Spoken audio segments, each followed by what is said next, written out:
coronavirus update. I'm Julie Walker with an AP News Minute. The fight to end the pandemic takes place on the sidelines of the United Nations General Assembly.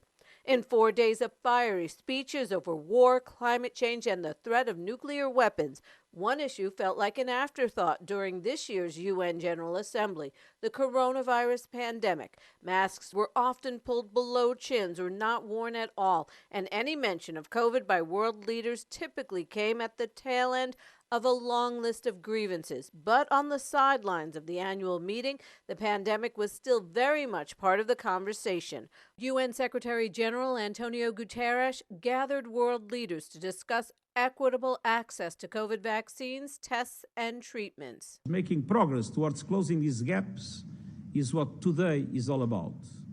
It's time to build political momentum to finish the job on COVID-19. Let's get it done.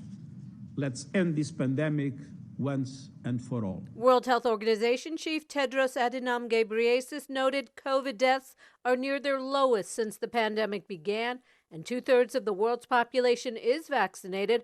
But the encouraging signs mask a deep disparity between wealthy and poor countries. Now is the time for all of us to run harder and make sure we cross the line and reap the rewards of all our hard work. U.S. Ambassador to the UN, Linda Thomas-Greenfield, says the U.S. has provided more than 620 million vaccine doses to 116 countries and economies, but she emphasized there is still much work to do. Julie Walker, AP News.